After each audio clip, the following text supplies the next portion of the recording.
함께 먹는 사람 중에 하나가 이 말을 듣고 이르되 무릇 하나님의 나라에서 떡을 먹는 자는 복되도다 하니 이르시되 어떤 사람이 큰 잔치를 베풀고 많은 사람을 청하였더니 잔치할 시각에 그 청하였던 자들에게 종을 보내어 이르되 오소서 모든 것이 준비되었나이다 하매 다 일치하게 사양하여 한 사람은 이르되 나는 밭을 샀음에 아무래도 나가 보아야 하겠으니 청컨대 나를 양해하도록 하라 하고 또 한 사람은 이르되 나는 소 5겨리를 샀음에 시험하러 가니 청컨대 나를 양해하도록 하라 하고 또 한 사람은 이르되 나는 장가를 들었으니 그러므로 가지 못하겠노라 하는지라 종이 돌아와 주인에게 그대로 고하니 이에 집주인이 노하여 그 종에게 이르되 빨리 시내의 거리와 골목으로 나가서 가난한 자들과 몸 불편한 자들과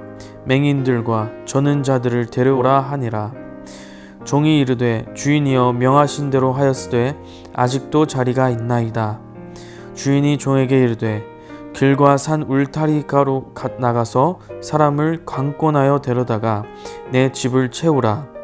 내가 너희에게 말하노니 전에 청하였던 그 사람들은 하나도 내 잔치를 맛보지 못하리라 하였다 하시니라. 샬롬. 오늘도 말씀을 사모하는 마음으로 주말 묵상을 시청하시는 모든 성도님들께 주님의 사랑과 평강이 흘러넘치시기를 축복합니다.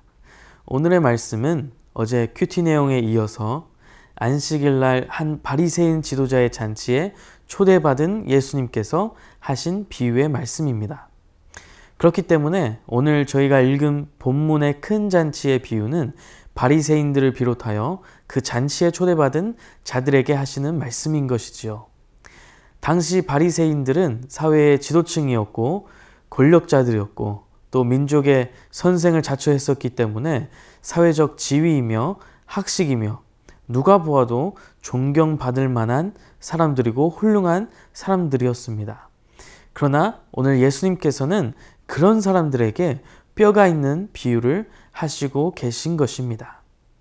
먼저는 15절에 우리가 볼 수 있듯이 한 사람이 예수님께서 하시는 말씀을 듣고 넌지시 이야기합니다. 하나님의 나라에서 떡을 먹는 자는 참으로 복된 사람이겠군요. 이것은 예수님께서 사회적으로 소외된 사람들을 기억한 의인들이 부활의 때에 참여하게 될 하나님 나라의 잔치에 대해서 말씀하신 후에 반응이었습니다.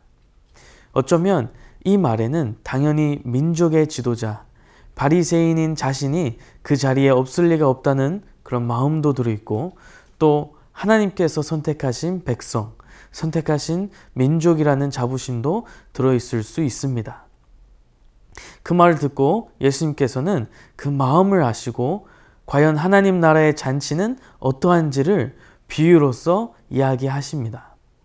사실 이 잔치의 비유는 그때 당시 바리새인들에게나 이스라엘의 학자들에게 지식인들에게는 굉장히 익숙한 비유였습니다.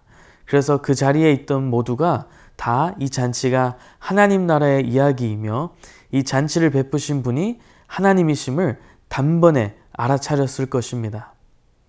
더군다나 바리새인의 집에서 열린 잔치였기 때문에 예수님께서 말씀하셨을 때 모두가 다 알고 있었을 것입니다.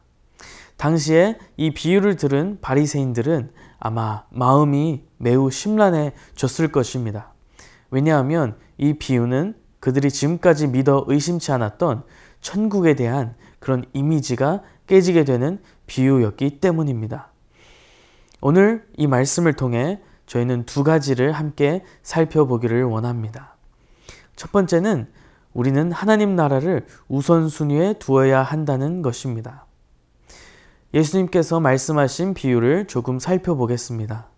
먼저는 16절, 17절에 큰 잔치를 베풀었던 주인이 그 잔치의 때가 되었으므로 종들을 보내어 초청받았던 사람들에게 가서 모든 것이 준비되었으니 어서 오십시오 라고 이야기하고 있습니다. 그런데 사람들의 반응이 조금 의아합니다. 한 사람은 이렇게 말을 합니다. 제가 밭을 사가지고요 못 갈 것 같습니다. 양해 부탁드립니다. 또 한 사람은 제가 소를 사가지고요 5마리나 샀습니다. 못 갈 것 같아요.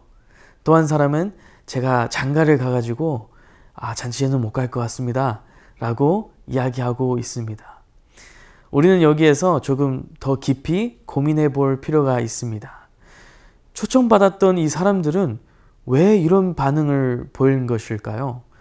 두 가지 이유를 복합적으로 생각해 볼 수 있겠습니다. 첫 번째는 잔치를 베풀었던 주인이 말 그대로 시간을 알려주지 않는 것입니다. 초청받은 사람들이 마냥 기다리기도 애매해서 자기가 해야 할 일들을, 자기 생활의 일들을 했는데 하필 잔치가 시작되기도 전에 밭을 사버렸고 소를 사버렸고 결혼을 하게 된 것입니다.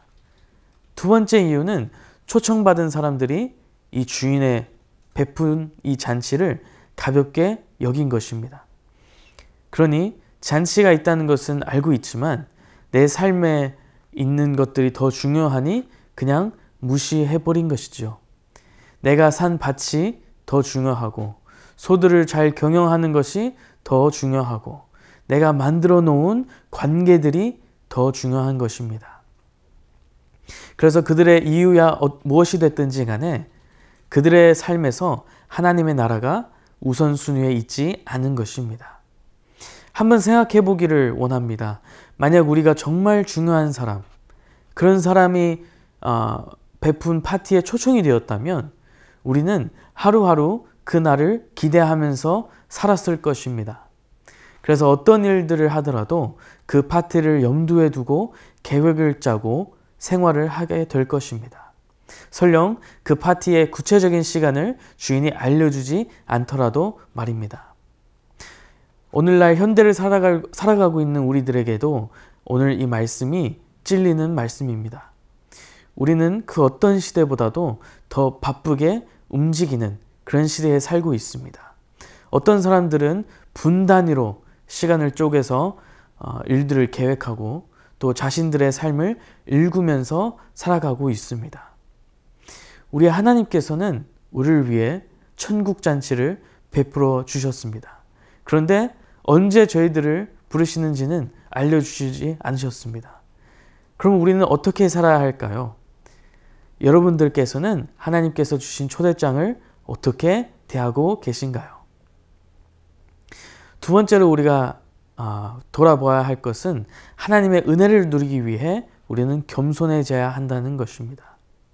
오늘 말씀 21절에 주인은 종에게 말합니다. 빨리 시내의 거리와 골목으로 나가서 가난한 자들과 몸이 불편한 자들과 맹인들과 저는 자들을 데려오라. 여기서 우리는 중요한 것을 볼 수 있습니다. 바로 하나님의 은혜가 자격이 없어 보이는 자들에게 임했다라는 것입니다. 처음 초대받은 사람들이 거절한 후에 초대된 그 사람들은 당시 사회에서 소외된 자들이었습니다. 비록 세상에서는 무시받고 가치 없어 보이는 사람들이었지만 하나님은 그들을 먼저 초대하신 것입니다. 때로는 우리가 볼 때 스스로 부족하고 연약할지라도 하나님은 우리를 초대하셨고 지금도 여전히 우리를 부르고 계십니다. 그러나 이 초대에 대해서 정말로 응한 사람들은 실로 겸손한 자들이었습니다. 처음 초대된 사람들은 자기 일에 바빠서 초대를 거절했지만 두 번째로 초대받은 이 사람들은 겸손하게 이 초대에 응했습니다.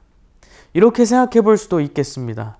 만약 우리가 우리 스스로를 자격이 없다고 생각하고 나는 하나님 나라에 합당하지 못한다고 생각을 한다면 그것은 다른 의미의 교만이 될 수도 있습니다.